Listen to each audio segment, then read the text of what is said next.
2. The next session on the live stage will be starting in 5 minutes with Phillip, award-winning filmmaker. Join us on the live stage in 5 minutes. Thank you.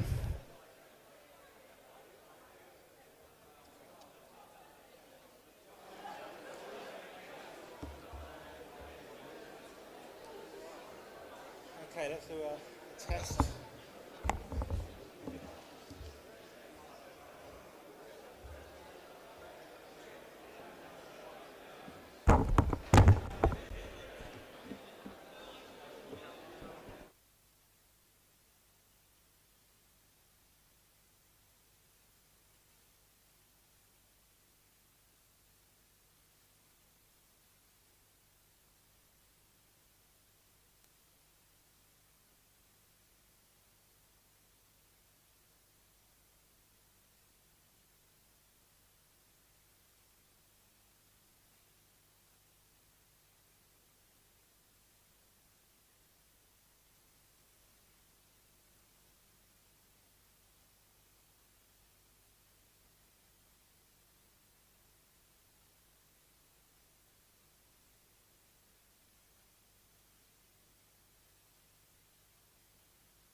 Ladies and gentlemen, this is your half-hour...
Testing, testing. Hello there.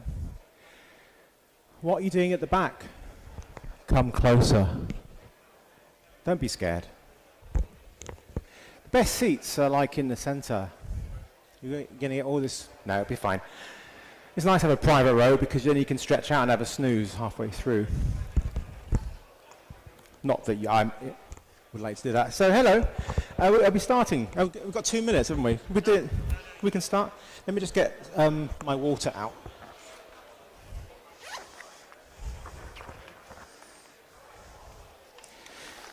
Yeah. This cable's a little bit too short. So apologies if this presentation's a little bit scrappy because I had to completely rebuild it this afternoon because I thought I was being clever and having it on my, playing it off of my phone. Hang on, this is all a bit... Can I get a hand with the pack just to get it clipped? It's a bit too short. You can't lengthen the cable, can you? No, I don't think so. Right. Everybody who's using it, it must be shorter than me. I don't know. Feels a bit tight. There you go. Yeah, so my phone, woke up to my phone with my iPhone with an Apple symbol on it. Wouldn't do anything else. So I spent 3 hours trying to get it back. And my presentation I built on my laptop, safety backup. Unfortunately, I brought the wrong laptop. And so it's like, so I had to redo it. So hopefully it's not going to be too messy. Forgive any typos or any other things, but it's all redone. So look, let's straight away look.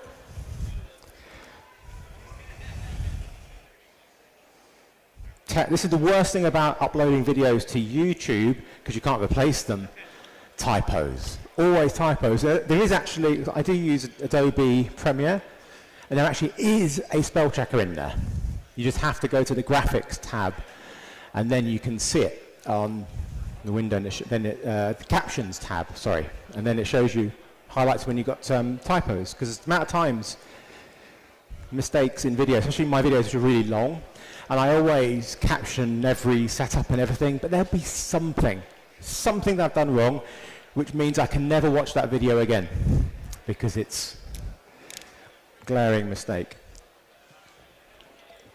So what I want to talk about the most important camera development. So originally it was just going to be about the key cameras of my career, but I think it's better to talk about developments and how it tied into the cameras I've actually used.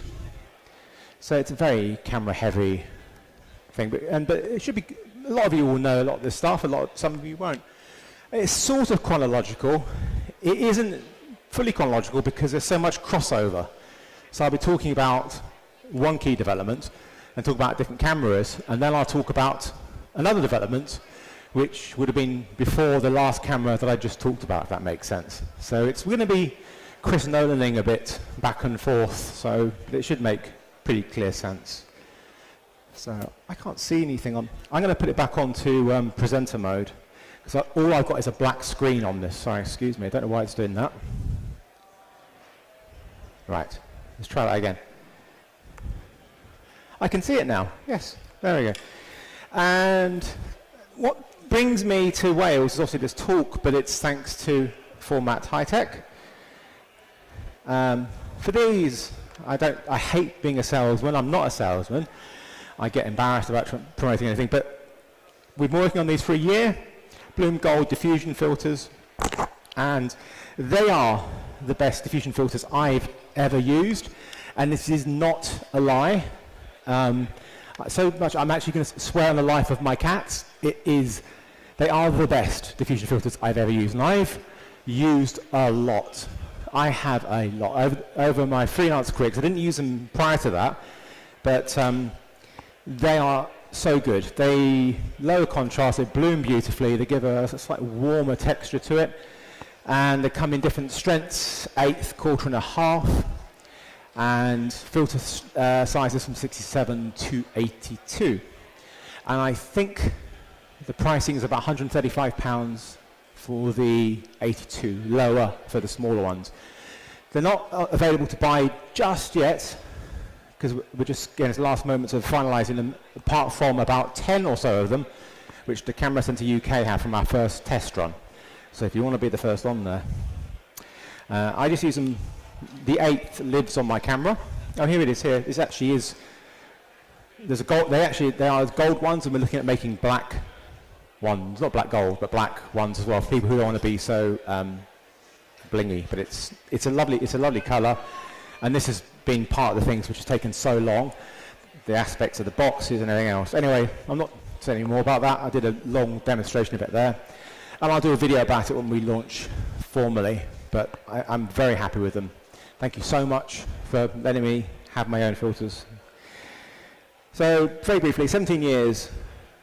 So yeah, this year actually is quite funny, because 17 years working in Sky News as cameraman, and now it's 17 years as a freelancer. So I'm now literally got to the point of like halfway through my, in that middle point, whereas news was the biggest part of my career until now. Now it's halfway there.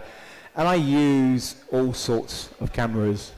I have so many cameras. The only thing I don't have is a Z9. Haven't we got a Z9 they can give me for a while? I'd give it back. If you don't mind a bit of cat hair over, it adds, you know, it adds to it. But, so yeah, I mean, I'm going to talk about a number of different brands. I don't think Nikon does not feature in here, unfortunately. But I have shot, Nikon was my first DSLR for video. And it was my first DSLR for stills as well, because I made the first DSLR with the D90. But anyway, so I went freelance after working in news with big Betacam SP cameras.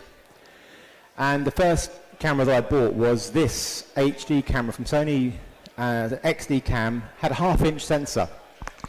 Anybody know about sensor sizes will go, that's quite small for a camera as big as that. And it is. I mean, this doesn't even show actually a 1/2-inch sensor. So the camera that I used for most of my career was, not anymore, for half of my career, was a 2/3-inch sensor. Like in the Sony Xperia 1.5, it has near to a 1-inch sensor in it. Now it's a 1/1.2. So massively bigger sensor than in my Betacams. Now, what does this matter? It's a number of different things, like light sensitivity, but depth of field is a big thing. And with this, from dropping from a 2/3-inch to a 1/2-inch, I found it very difficult to get any shallow depth of field. So I investigated this contraption. Anybody know what this is? Anybody know what this is? Anybody shot with one of these? You don't know how lucky you have it. So this is a Sony EX3 on that one, with a Lettuce Ultimate, not lettuce as in salad, lettuce as in LETUS, 35mm adapter. So you have the Nikon lens, I did mention Nikon, goes onto the front of it, projects an image onto a piece of ground glass, and then you have some mirrors which flip the image around, and then an achromat filter, so you can zoom in and film the screen of that, and it creates a filmic effect. So this is a 1/2-inch sensor camera, and you're able to get this. Ladies and gentlemen, this is your half-hour call. Oh, is that me? Ladies and gentlemen, please keep quiet and clear of the stage area. The house is now open.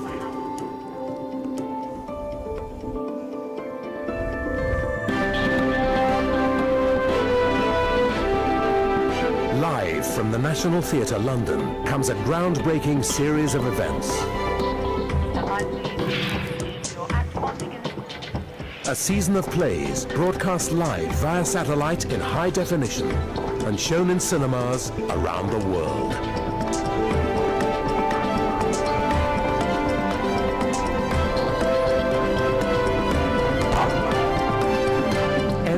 Anyway, so this is horrible to use, but I loved it because there was no alternative at the time. The light loss was huge, huge, and it was physically atrocious to operate. It was just a nightmare, but the image looked really nice and gave a really organic feel. And I switched to DSLR video, So Nikon brought the first one out with the D90 in 2008. And the Canon 5D Mark II, of course, is the key one. And this is just that little clip from it. This was a huge moment for many people, including myself, in their careers. I'm not going to play much of it. But it's just, this is where we suddenly had the ability to have ludicrously, ridiculously shallow depth of field, totally unnecessarily over the top, and it was wonderful because we couldn't. And every other shot that people were doing was a rack focus from one thing to another, because they could. It was wonderful, and it was what was so amazing from coming from a small sensor to a large sensor was just being able to film interviews with people in crappy rooms and hide things and awful backgrounds and just make things look really lovely and make things look so much better. And I got some great work from it. I worked with George Lucas on Red Tails. I did some other jobs for him and lots of fun things. But the Canon 5D Mark II, had its issues and stuff. What I really wanted was a large sensor video camera.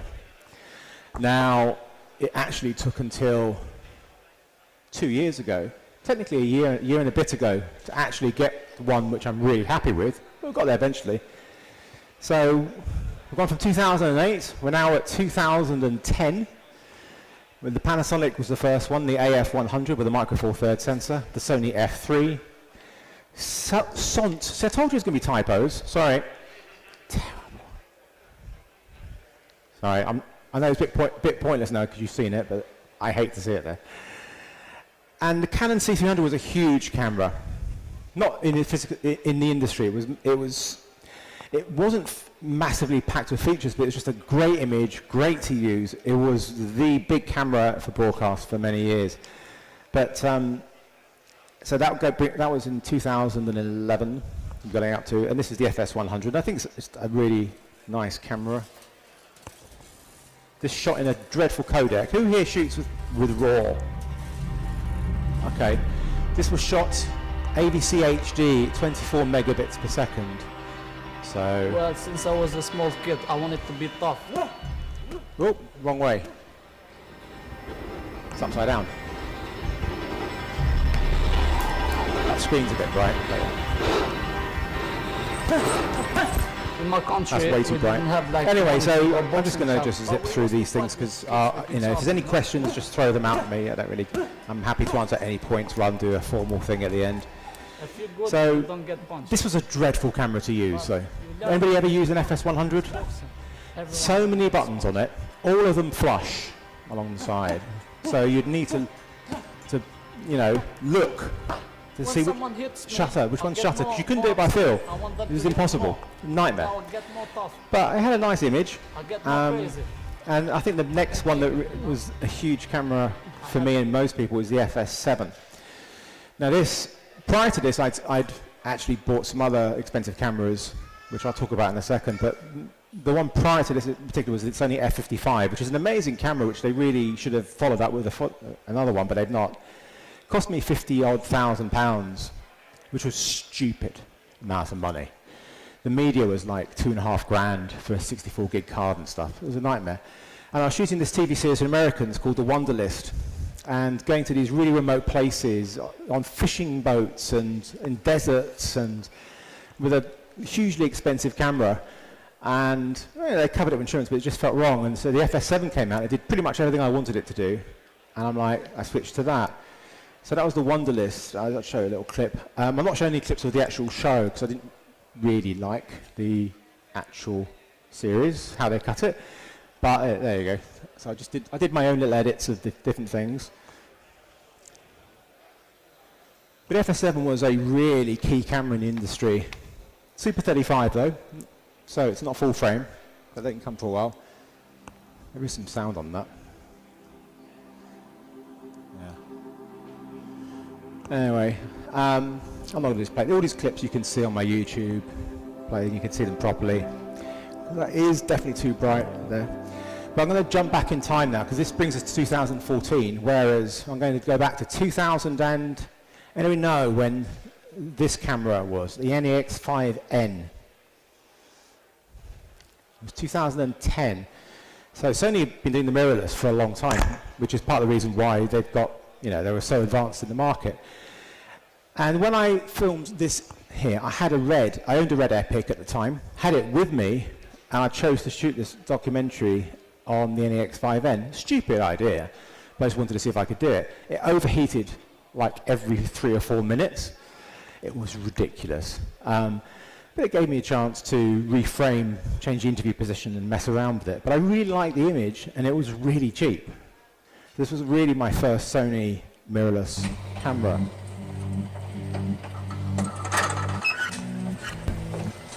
My name is Anthony Bizzari, and I am the owner of A&A Studios and 312 Photo Booth. We manufacture photo booths and sell vintage cameras. It's 4. I was working as an architect and as a full-time job, and this was a hobby. I've always been collecting cameras. One day we purchased a photo booth. We were going to have one for a wedding, but that never panned out. But the idea had... It's like 14 minutes long. It's worth watching. It's a really good... I really love that documentary. One of my favourites. And it was shot with just a cheap consumer camera at the time.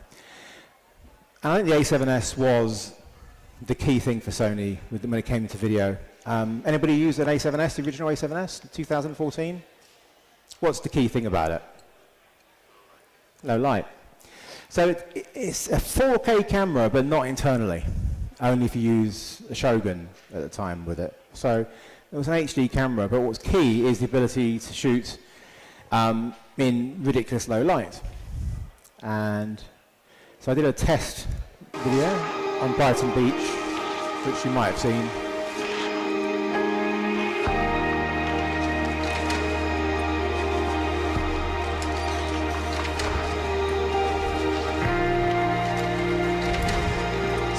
What I did with this was I'm shooting about 25,600 ISO or so, and I cut, when you see the change of exposure, that's me basically simulating 800 ISO, what the eye can see. It's obviously no way for me to get a seamless cut of these things, but I just wanted to show what the power of it was. The idea is not that you can turn night into day, it's the idea you can shoot in low light without being at 1.4. Having a depth of field that you can work with, so you can shoot at 2.8, f4, and in lower light situations, and not be like everything going in and out of focus, which was the curse of the 5D. Was that, if you wanted to shoot with the 5D for the BBC when they were back in those days, there was a stipulation that you needed to get 75% of it in focus. I mean, it's a ridiculous thing to have to say, but you really would want it to be a bit higher than that. But it was such a common thing for 5D footage to be out of focus because of such a large sensor, all manual focus, no EVF, of course. You've got going off of a back screen. I mean, people added things on and stuff. So it was, the A7S was just enormously helpful for me in my documentary filmmaking. So alongside the FS7, which didn't have anywhere near the ability to shoot low light. I'd be out in the middle in the South Pacific at night time, or in the Grand Canyon with just stars, and I could shoot with it. I mean, it wouldn't look beautiful, but I could see. And that's the key thing when you're making documentaries, is you need to actually see. That's the important thing. It may not be perfect, because I was shooting at 128,000 ISO at times on those, and it was very interesting. So now this is 2014. We're going to stick with 2014. We're going to talk about drones. Anybody film with drones at all? I've seen quite a few. What do you use? What do you use? What do you use? Mavic. Which one? The original? No. Shame on you. No? The 2? Really? Okay. Anyway, I'm not going to... Huh? The Mavic 2 Pro Mini. That's a weird... It's like the Fly, is it? They sort of like combined into one... You just got many drones. You have lots of drones, do you? You only need one out of those. Yeah, I've got too many drones, but yeah. So, my first experience with drones was in 2014 with the Phantom 2... DJI Phantom 2 Vision? I can't remember what it was called. It had a built-in camera. It was awful, awful. It had no gimbal. It was awful. But you could put a GoPro on it, on their non-built-in one, and with one of their gimbals, and it was a mess. And then you'd put on a transmitter to try and get an image. Barely ever worked. It was a complete nightmare. But I was able to. When I went to Thailand in 2014 for my birthday, I was filming with the GH4 and this setup, and the footage I got from it made me see the drone as not as an aerial camera, but as a way of shooting in places and angles that were impossible any other way, which is how I still see a drone. Drone, yeah, you use them for aerials, but there's so much more than that. If I could, I'd fly it everywhere around here, but I shouldn't. This is just a clip from the one in Thailand, and this won Best Travel Film at the New York Drone Film Festival. There's more than a still image of that.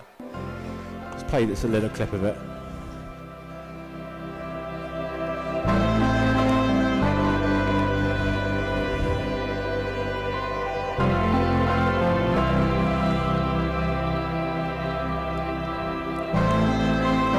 Think of them as camera shots. So we've got dolly and track. And we're going to have a crane shot. That's definitely an aerial. But the next shot is going to be like a jib down or crane down.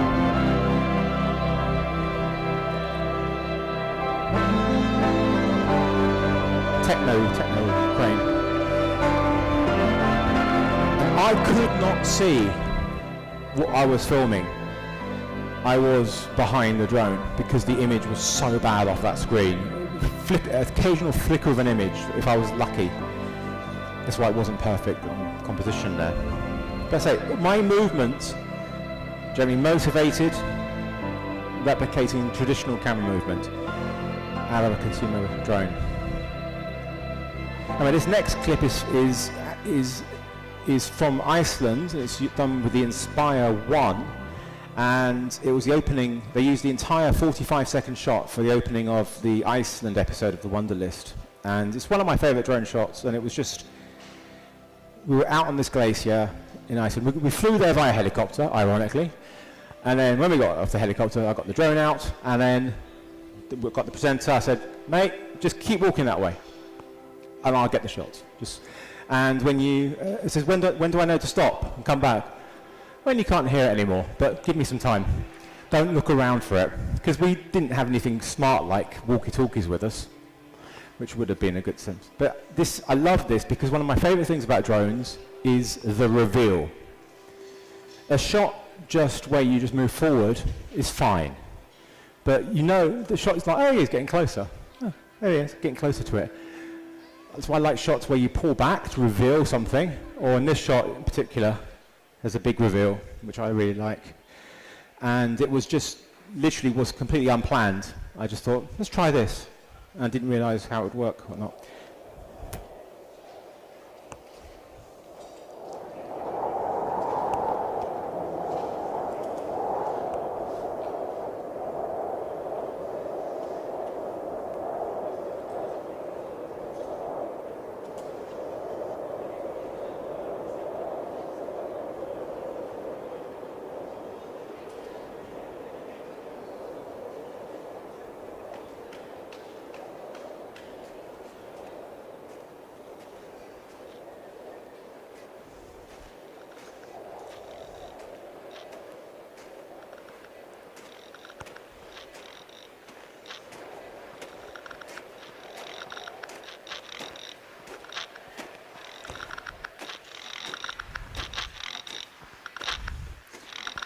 So just imagine that shot reversed. It would be cool, but it wouldn't be as like, oh, what is that? You don't know what you see the speck, and it comes clear. I mean, the movement wasn't perfect. Could have done better. I've got a lot better since then. But I'm not going to play any more clips of it. It just brings me on to one of my favourite cameras, and certainly my favourite drone ever. Anyone know what it is? What's my favourite drone? Is it the best? No. But define the best. That's a difficult word, the best. Like, people ask me, what's the best blah blah? I'm like, what's good for me may not be good for you, and it depends on the job. But I think the best drone for most people is you get one for free. No, fine, okay. You could have guessed, couldn't you? The Mini 3 Pro. Why is this so good? Because it records in 4K in 10-bit, is under 250 grams, which means it can be flown in places commercially that no other drone. Well, you could use the Mini 2, which isn't very good, and the Mini 1, which is really not very good. This is a really good image, and you can fly it almost everywhere. You can't fly it in airspaces, which are restricted, and you can't fly it over a crowd, which is not defined. What a crowd is, I don't know. 20 people, 30 people, but I was going to do some filming yesterday on my way down when I got to Wales, but the M4 was horrible. But then I got to the services at the Severn Bridge and went, oh. I had the Mavic 3 Pro Cine with me, which cost £5,000 bloody pounds. I didn't buy it. They gave it to me to review on it, and I'm not finished filming it yet. And I was going to film with that when I came here, but I got the Mini 3 Pro out because the Severn Bridge was there, and I could use it there. And I filmed this, just a quick edit I knocked out this morning.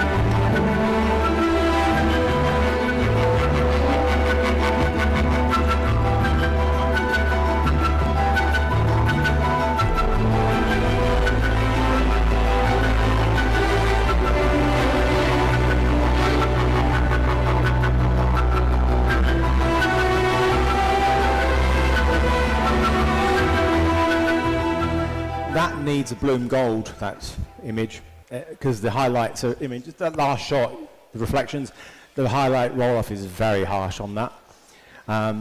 But just be able to knock that out quickly, pulled up at the services, parked at the travel lodge, as close as I get to it, walked up the hill because I needed to get that extra bit of height.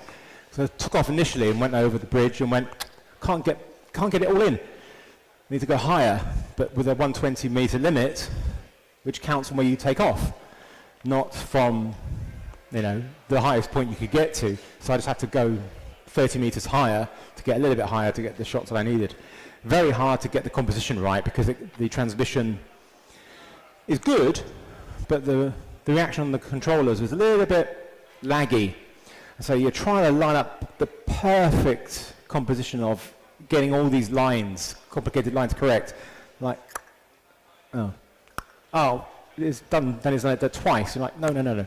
And you're trying to get it right. It's so frustrating. But yeah, I got there eventually.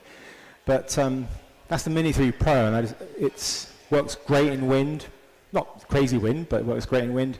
Has a great image, very good dynamic range, 4K 60p. And, you know, it's very light, very small. Not going to cause any damage if anything horrible happened yet.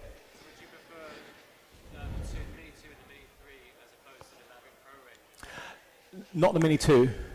No, the Mini 2 is terrible. Yeah. No. The key thing about the Mini 3 Pro that makes it so good is well, it's actually a number of things now because they've really improved it, is 10-bit, because all the others are 8-bit. There's 4K, which the others don't do, the lower ones. It has noise reduction, which you can turn off. No other DJI drones do this, which is a big thing, and sharpness control. So I shoot at -2, which is the least you can have, and it makes the image so nice.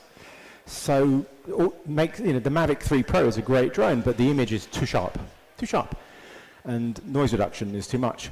So it doesn't have the multiple cameras of the Mavic 3 and the Mavic 3 Pro. It doesn't shoot in ProRes. It doesn't shoot in D-Log. It isn't as good in wind, but you can fly it at most places, and it's small, maneuverable, and you have the control ability. You can set all the different up, down, left, right, to a specific speed down to 1 meter a second. We do with the Mavic 3, but they can't do with the others. So it's the combination of everything. Whereas the Mavic 3 Pro, I would not have been able to fly over the bridge. I'm not allowed to do that. I can with the Mini 3 Pro. So it's freeing. And very interestingly about it is that you don't need any qualifications to do it, which isn't great. I think you do need to have some education to be able to do something like that. But if you want to fly, because it's very complicated with the drone rules anyway, but it's very complicated in the UK because they decided to ignore what the rest of Europe is doing. Mind you, because we're not Europe, are we? Anyway, moving briefly on to 4K was a big development. When did I get my first 4K camera? Anybody know? Anybody know? Have a guess. That's my 4K camera there. Oh my God, is that when you got yours? God, I was on 8K by then, I think, wasn't I? I don't know. No, this is Red Epic, so this was 2012, I think, 2012. And this was a huge mistake for a camera for me to buy because I shoot documentaries and you can't, anything over 320 ISO looked atrocious. And it was only shot raw, so it was like, this is not a documentary camera. But it was nice for other stuff. I'll show a little clip here. And it was nice, it did lots of slow motion and 4K and blah, blah, blah. Where's volume? Yeah. Not that you're going to see 4K here. Mind you, most of this was actually shot lower resolution to get the high frame rate.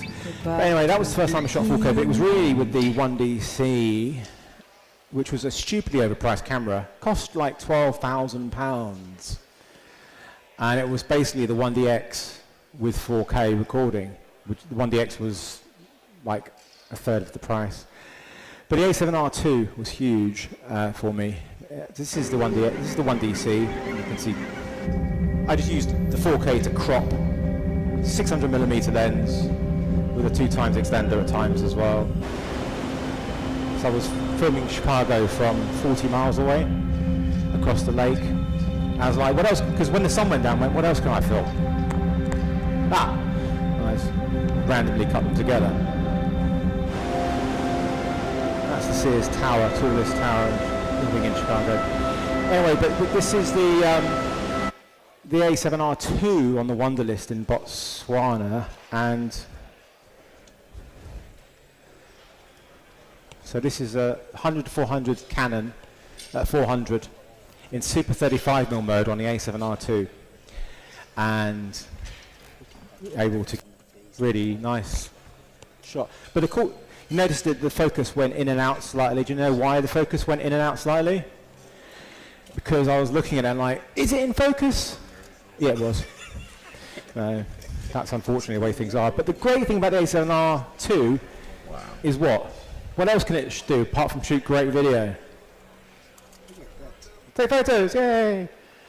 Not at the same time though, which was a shame. So it was like, that moment I didn't get on video. These days I would just roll on video and then pull a frame out, because that makes more sense. But they're able to get some great stuff. The A7R2 is a brilliant camera. Medium format, who shoots medium format? Because full frame is so passé, it's a tiny sensor. Puny sensor for puny people. Do you shoot full frame? You full frame? You need to get medium format, sir. Medium format is the future. What's my favourite camera in the world ever? Anybody know? I have it here. Where is it? Take a guess. If you get it right, you can win it. Well, you can't win it. I'll give you a link to buy one with my affiliate, but same thing. The pictures, it's there, it's on the screen. Pentax 645Z. Does it still turn on? Listen to that. That's what you want, isn't it? It's, the image out of this camera is beautiful. So this is about 4 kilos-ish, 4.5 kilos. I had this round my neck whilst had an A7S on me and an FS7 for 2.5 years, which was really bad for me. There's no surprise my back is so bad. But the images I got out of this camera were, it's only 50 megapixels, only, but the sensor is just beautiful on this camera. The information you had to put out the shadows was incredible. I'm not going to show you much here, but if you go into my Flickr, I don't put much up there, there's loads of my old stuff on there. You just download the full-size images and just go in, and they're just incredible.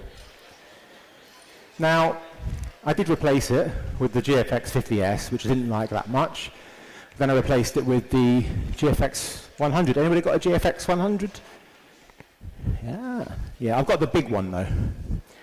I don't have the smaller one. The smaller one's great. What I like about the big one is it's got the tilting EVF. And it shoots video. Nice video, bit of a pain, but it's good. I shot one of my favourite things ever with it. This is just a little clip from it, trailer. I still think, I'm surprised, wrong way around. I still think medium format really should be much bigger than it is for video. It's really slow growing. Fuji need to really capitalise on what they have.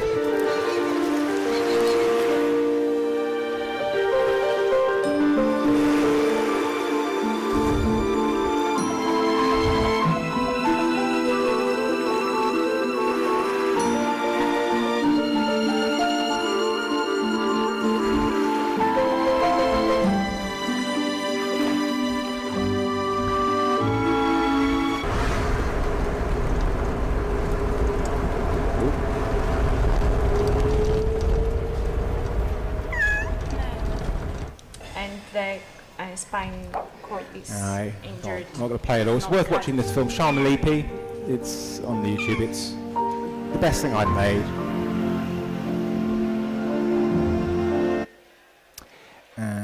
I get emotional when I watch that. Anyway, we'll move on to autofocus. Autofocus is by far the most pain in the arse, brilliant thing to come to cameras in years. It's incredibly useful. It can make you get shots you couldn't get any other way, but it's horrible to master and get right at times. Most of the time it works fine, but it's those moments when it doesn't work fine that drives you nuts. So much so that Sony hired me to make a two-part masterclass for autofocus, and you need it. You need it because it is the hardest thing to master. But the good thing is Sony do give you the ability to actually control it properly by all the customizable buttons. Not on this camera, but on my other cameras. I think I think like 9 out of 10 of the buttons are set for autofocus functions. It's ridiculous, but you need it. This is the 1DX Mark II. Touch focus, just the joy. This was the first one I really used that had touch focus, and it's just, it does tracking as well and everything. It's a nice enough camera for that, but that ability to just touch what you want to be in focus, which was even more so with the A7S III, which is one of my favorite cameras, especially when you've got crappy eyesight. Unless you've got a big monitor on, you don't quite know if you've got them in focus, but it's just touch the subject that you want. So this was the follow-up to that first video I showed you in Brighton.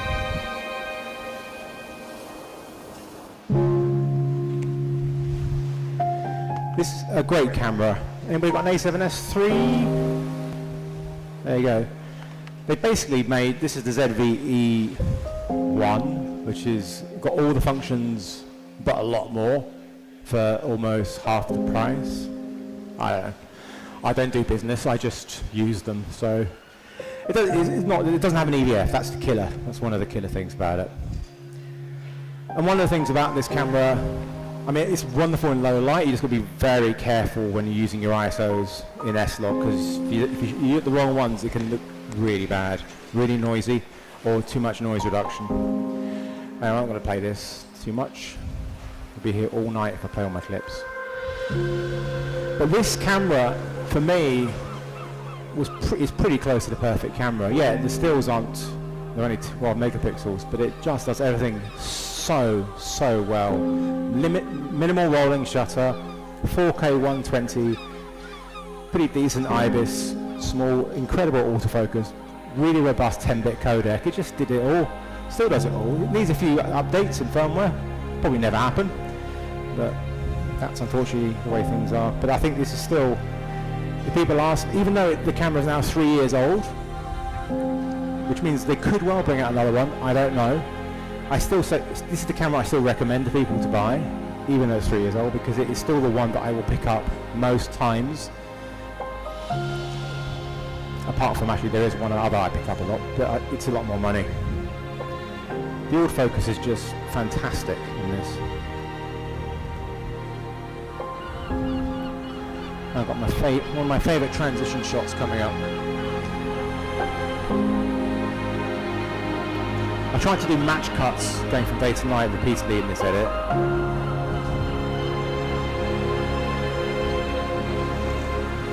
Any minute now. I've overhyped it.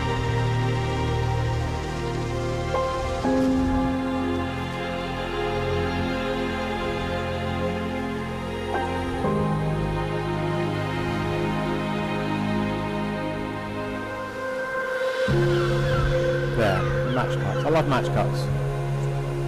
Totally unplanned. Anyway, so going back all the way back to that ridiculous contraption I showed you at the beginning, I think the cameras we have now are just so ludicrously good.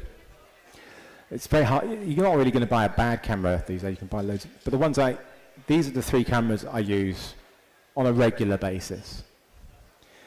The A7S III is the workhorse. The FX6 is my pro video camera. I had an FX9, which was much more money, but has a lot less features, nowhere near as good.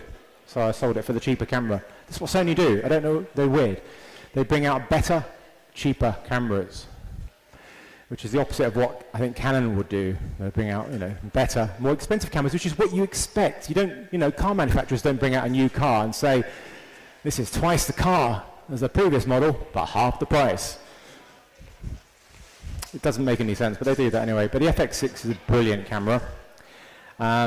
It's an A7S III with a pro video body, and it has full control over the image, full audio. It's a great camera. And I'm going to put on this little clip, and any questions, because that's the end of the actual talk. I'll play this while we're going on the gratuitous slow motion. And if only you can tell me what the music is, you win nothing, because I'm not giving... you win the opportunity to be one of the first 10 people to buy the Bloom Gold filters over at Camera Centre UK. Anybody not know the music? The composer, come on. Almost. Beethoven 7th. What movement? Well done. Give him the full set of vistas. Alright, give him a filter. Alright, give him a business card. Give him a lens cloth. But yeah, it's used to death in movies. It's brilliant. Anyway, any questions? Any questions at all? You're very quiet. Are Welsh people quiet? Anybody here Welsh? The rest of you are English? Who isn't Welsh here? So most people here aren't Welsh. Wow, it's an invasion, isn't it? Get rid of them. Well, it's nice to be in Wales anyway. I haven't been here for since 2018, which was a long time ago. No questions at all. Well, that's easy, isn't it? Yes. I wouldn't do this, no. Not with AI on the horizon. You must be joking. No, you go and get a proper job. I trained to be a doctor or something. No, I trained to be a vet. That's what I would do now. But go on, if I was starting now... How do you go about getting started? Depends what you want to do. I mean, broadcast is what I got into doing, news and stuff. So it would still be documentaries would be my main thing. YouTube is just the thing that I do, which pays, some of the times pays the bills. Yeah,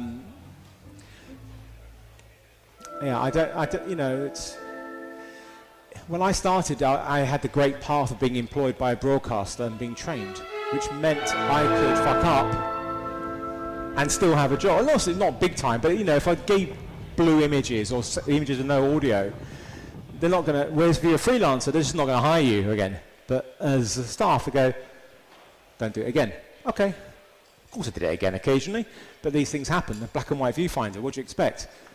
But yeah, I mean, education is incredibly important. Education, I mean, I've got some courses on MZ, which are really worth watching. And I'm sure I'll get you a code if you email me, discount code. You've got to learn how to do things. The reason you need to learn how to do things is so you can know what you're doing right, so you can, when you can mess things up and find new things to do. Just getting by is fine, but knowing why you should do something means you can be much more creative. So knowing about how to do three-point lighting means you know how to be much more creative with your lighting. Knowing about crossing the line means you know how you can use it for an effect. All these different things are really important.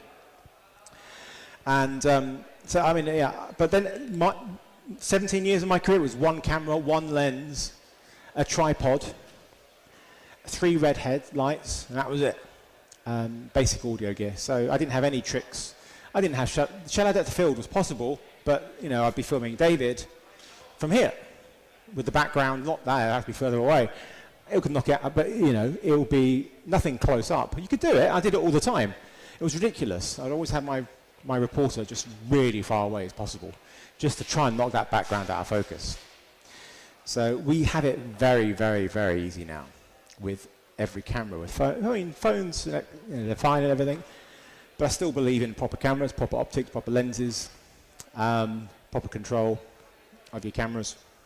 So, but if I was buying a camera today, say A7S III, still what I would recommend, because a viewfinder is essential. A lot of people don't use. Who doesn't use viewfinders? Have you looked through it, or have you not got one? Because here's the problem. I'm going to explain the problem why you should use an EVF. Apart from the fact is, when you use an EVF, look, how big is this screen, right? Tiny. Okay, holding it there, it's even smaller, right? Now, when you use an EVF, you have an 85-inch screen in front of your face. Number one, there you go. So you're immersed in it. Secondly, you get points of contact for stability. And the other thing is, you don't do this all the time. Look, if you're 7 foot tall, that's fine. But most people, you're going to be filming like this of everybody. Because this is the only way to hold a camera without getting fatigue without an EVF.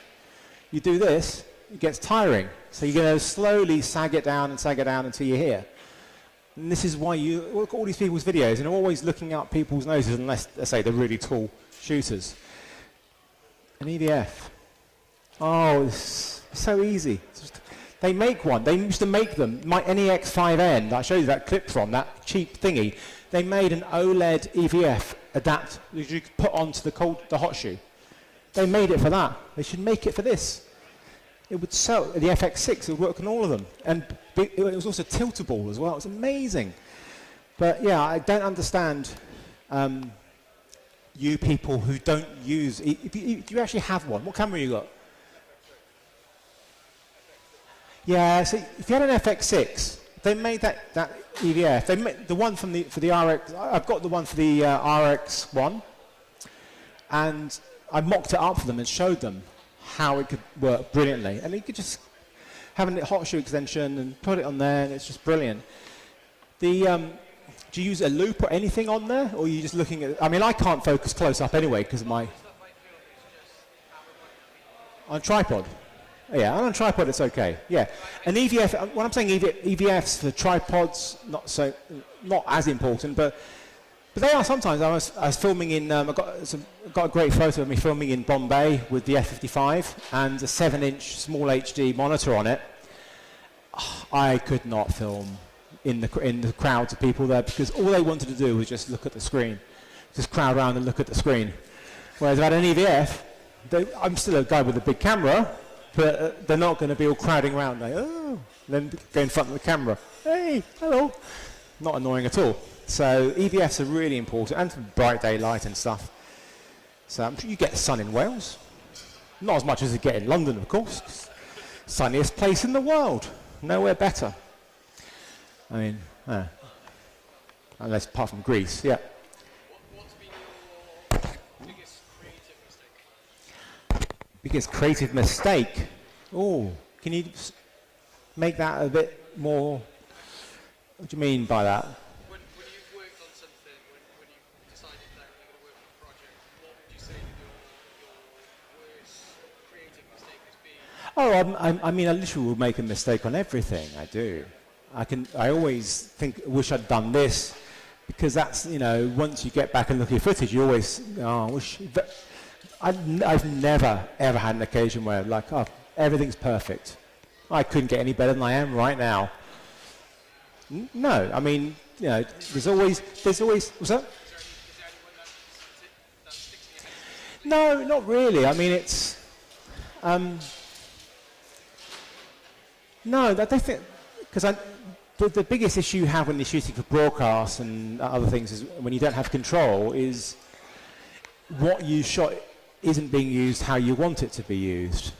So like with the Wunderlist, because we had drones, we had super slow motion of the FS7, and we had the Movi gimbal, everything was overused in the edit. They shouldn't have done it. The power of a drone shot, of slow motion, gimbal stuff, is in limiting their use for the power. And they just, some of the episodes were so I mean, look, look at my private, personal edits on YouTube, there's loads of slow motion, but for proper documentary, no chance. No. You might have a shot here or there.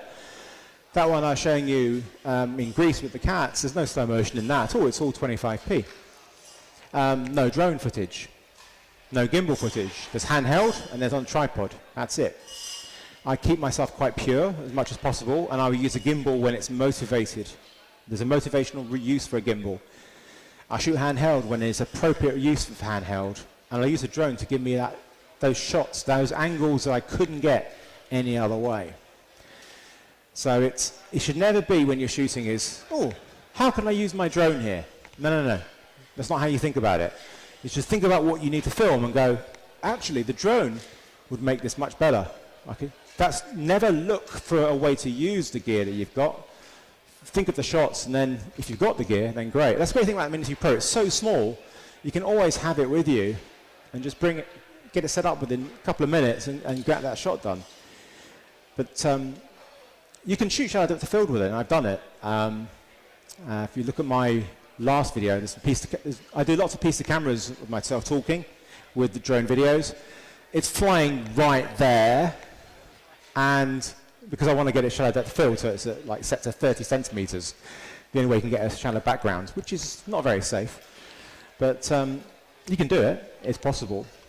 And I mean, one thing I'm not talking about at all in this is the power of audio, how important audio is. Recording sound, it should never be an afterthought. So if you watch my drone videos, I think it was in my last one that I did, it was in my last one I did in February, I actually did a little explainer, because people always say, you're always talking on camera on the drone, I can never hear the drone. What are you doing? Are you doing it in post? ADR? Nope. It's very simple. So the drone is a consistent sound, bzzz, therefore it makes it relatively easy to remove with noise reduction in post. You use noise reduction on it, and then it sounds really unnatural. So what you then need to do is add sound back to it. So then you make sure you record natural sound to go over it, and then the final bit is some Foley, footsteps and stuff, and it just brings it all together. So always thinking about the sound. One thing that not many people do, they should do, is even with just your phone, microphone, is just when you hear some interesting sounds, just record them. Record every interesting sound that you have. Create a library of sound effects that you can keep, and then when you're doing your edit, you're like, if only I had a sound of clattering of metal. Boom, there we go. It's because I think Foley is one of my favorite things, but I'm always recording sound, and one of my favorite microphones is the Zoom H3 VR. So it's a VR one. It's got 4 capsules on it, records 5.1 sound, but you can turn it into anything, to stereo or binaural stereo. And it just is beautiful for natural sound. I use it all the time. So if I go anywhere that's got interesting sound, or even a street, just record some, a couple of minutes or so. And then if people are watching your videos, hopefully not on their phone with the speaker, but at least with headphones in or on a decent sound system, they will be there. The sound will bring you in much more than a big screen. So sound. I need to do a video about that microphone because it is the best one. I'm always using it. All right, there's all my social media. No, it's not. It's gone. There it is. Quite easy. Not that I use that much social media anymore. I don't do much, but my YouTube channel and stuff. So yeah, website. And I think the show's finished, isn't it?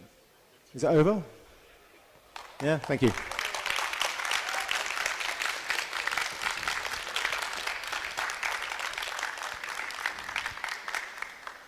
And thank you for Formatt Hitech for bringing me over here and for making these. And honestly, they are the best diffusion filters I've ever used. And the key to them is not about an effect. We talked about it earlier. It's not just for creating an effect. It's just for softening down that really harsh digital image that we get from our perfect cameras today. That's one. The cameras are just too perfect. Too perfect. You want it just that nice, bring it down a notch. Cool.